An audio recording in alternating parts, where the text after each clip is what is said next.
Hi, everybody. My name is Nothstine, and I lead on future cities at an organization called Nesta.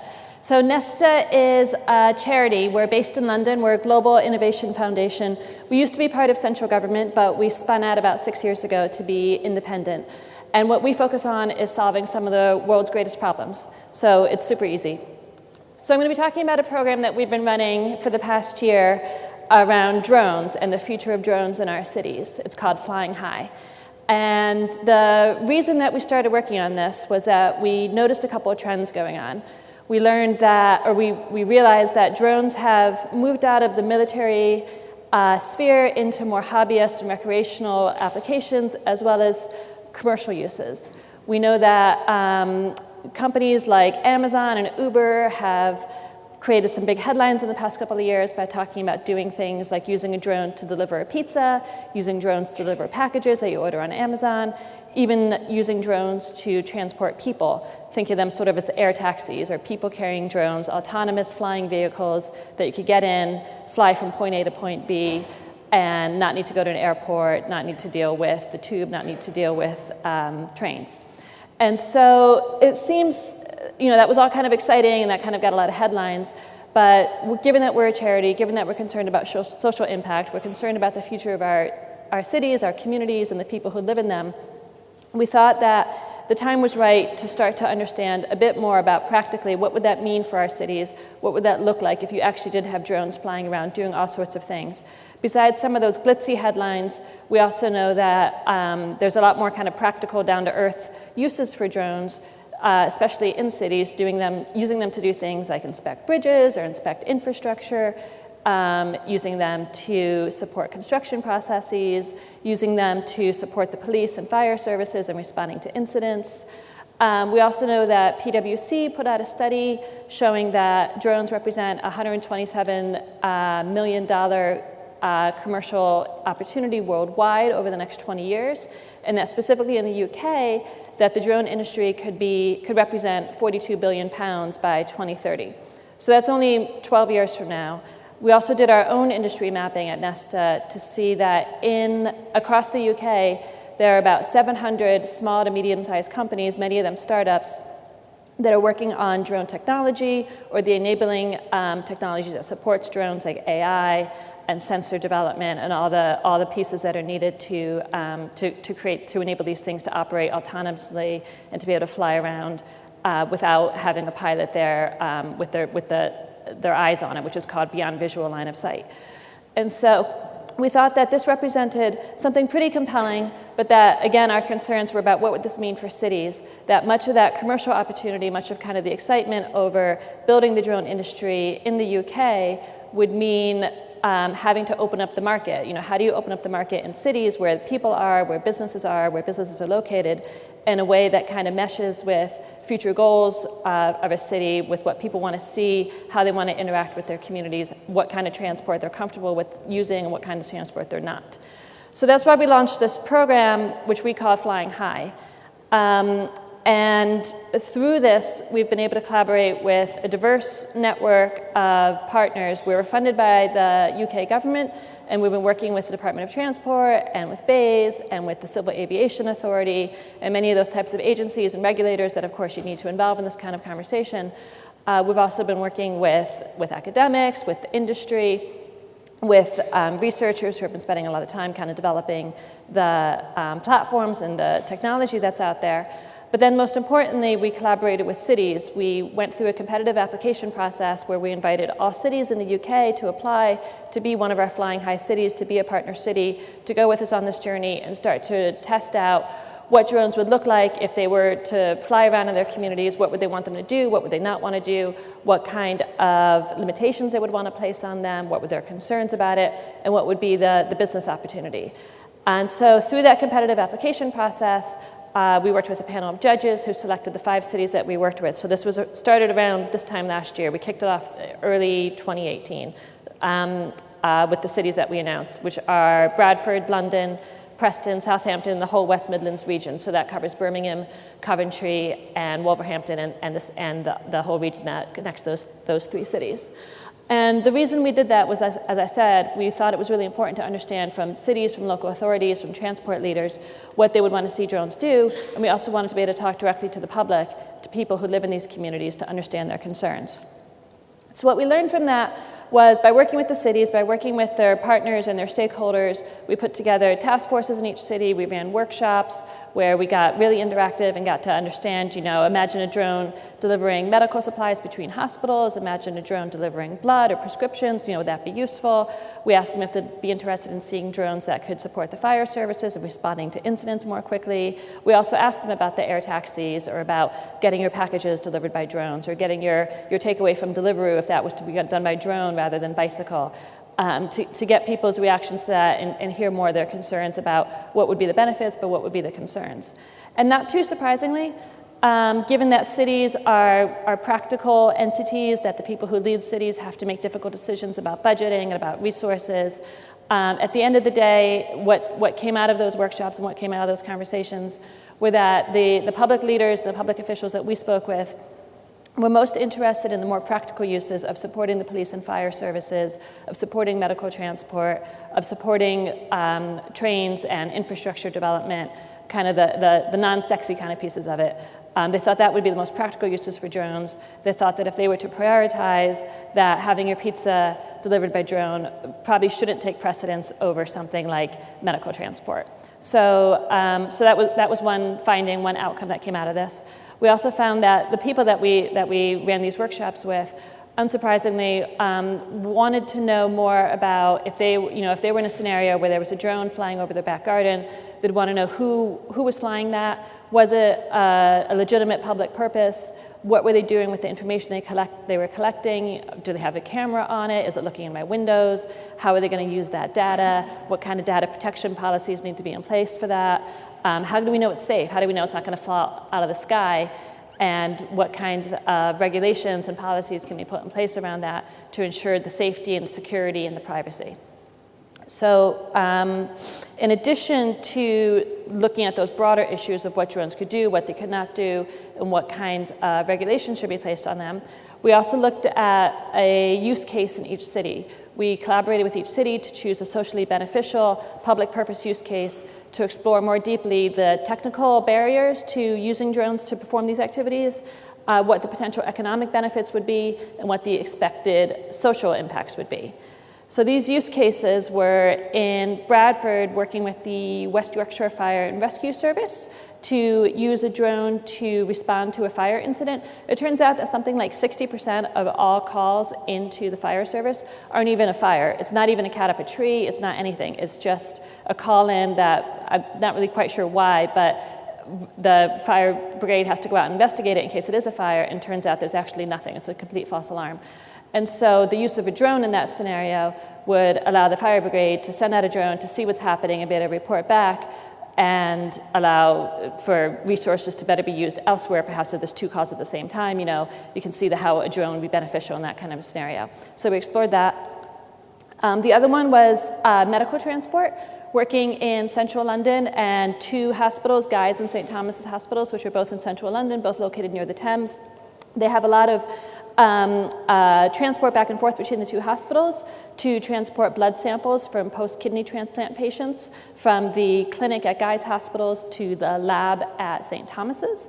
And currently that's done by bicycle courier twice a day. So we explored whether a drone could do that more quickly, more efficiently, could do it on demand, and what the opportunities and what the challenges would be with that. The next use case we looked at was supporting the construction process in Preston. They're developing a new link road there, the M55 link road. And so the use of a drone to more quickly monitor the entire process, to pull permits, to perform tasks that takes too long or is too dangerous for a human to do. And then in Southampton, the use case that we explored was another medical transport one, similar to the London case, but it was about flying longer distances, using a drone to fly from Southampton to the Isle of Wight, which there's no road or bridge connection or tunnel connection to the Isle of Wight. The only way to get there is via ferry. And there's quite a bit of blood that gets transported around the region from Southampton General Hospital to the Isle of Wight and also to Portsmouth and Bournemouth. And so we looked at the use of a drone to fly a longer distance to more cheaply and more quickly transport blood between hospitals. And then in the West Midlands region, the use case that we explored was supporting the police with responding to a traffic incident using a drone equipped with a camera to capture information that's normally done by police officials on the ground, and to be able to better assess the incident and what the needs were, to be able to resolve the issues more quickly, collect information as needed, and then clear it so then that the congestion that builds up on the roads can be cleared more quickly and basically clear the scene. So those were the 5 that we looked at, and what we found across all of them is that there's some technical barriers to each of them. There's issues with allowing drones to fly beyond the line of sight of the operator, how to enable drones to fly in adverse weather conditions, how to enable drones to fly automated or even autonomously. But all of those problems are solvable. There's instances in other countries where right now in Switzerland, in the city of Lugano, they use drones to fly between 2 hospitals on a daily basis. There's trials happening around the country on flying beyond line of sight, on flying autonomously. So while there's technological barriers, none of those are insurmountable. There's a lot of smart people who are working on those problems, and we didn't see those as being a huge barrier. In terms of the economic impacts of each of these use cases, that was where things began to vary. We found that the support for a construction project would have immediate economic benefits. We found that the police and fire services, using drones to support those as I described, would save money, would save resources for the public services that could be better allocated elsewhere, so those have a clear economic reason for being.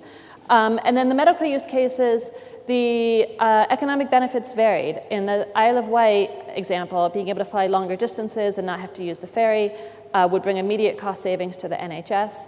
But in the London use case, interestingly, there weren't immediate economic benefits to using a drone just to replace what's currently done by bicycle courier. We found out that once you kind of equaled out all the costs and what the requirements would be, that there wasn't a clear economic benefit to just using a drone for that one particular journey. However, what we did find with that use case and with all the other use cases, that if you were to be able to identify ways to use drones to operate as a network and fly between multiple hospitals and operate at scale to completely transform NHS logistics, that would be where significant economic savings would occur. We learned through this process, kind of unpeeling the onion. None of us are medical transport experts, but now we feel like we've learned quite a bit. And one of the things that we learned is that the NHS is seeking to streamline its transport processes and its logistics processes. Right now it's done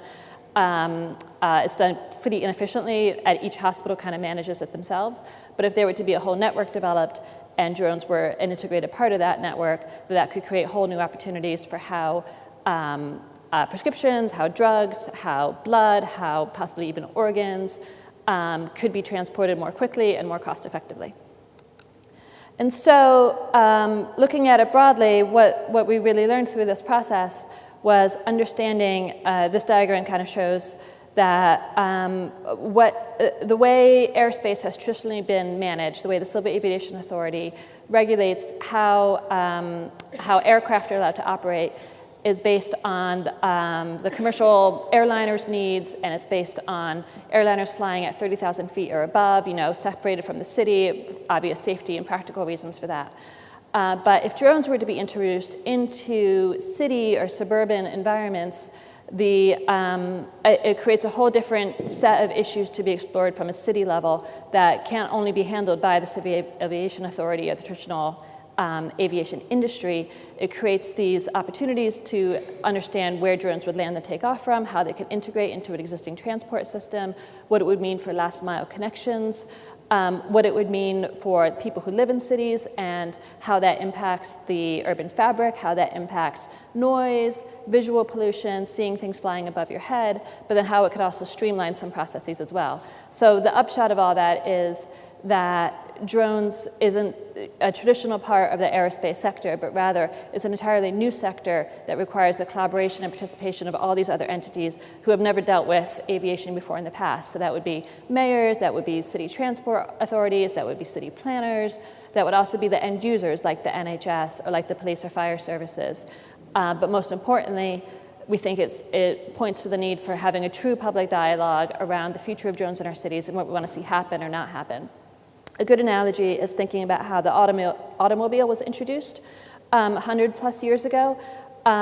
Nobody could ever foresee the vast changes that the automobile could have in our cities and our suburban environments, but obviously it did.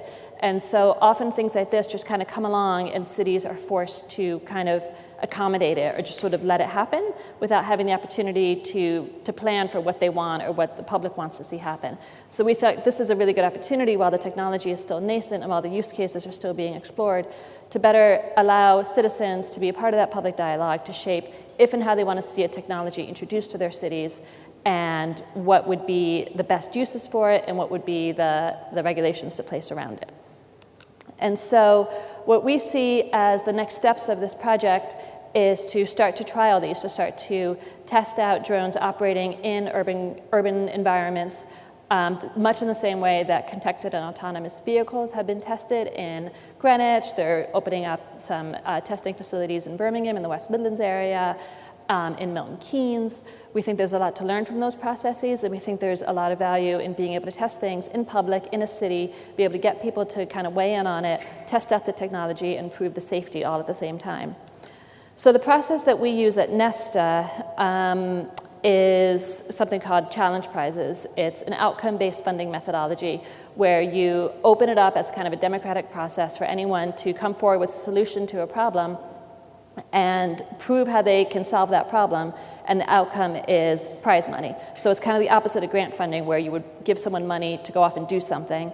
In this sense, what we do is we put out a challenge, we put out kind of a public call to, in this case it would be, prove how you can fly drones safely around the city, satisfying all these different parameters, and in that case, you get the prize at the end. So that's how we're shaping out the next phase of this work now that we've laid the groundwork, now that we understand some of the problems and some of the concerns and some of the barriers and some of the opportunities. The next step is going to be creating test beds, virtual test beds, controlled test beds, and urban test beds, and inviting industry, inviting academia, inviting cities to put together consortiums to try to address some of these issues and showcase it in live urban test beds. So we're in the planning stages of that now, hoping to launch later in 2019, and then by 2020, actually starting to see some of these fly around in cities and get to have a true public dialogue around that. So look forward to that. If you're looking for more on this, hashtag Flying High on social media, flyinghighchallenge.org, and then Nesta's overall website, my contact info is up there, just nesta.org.uk.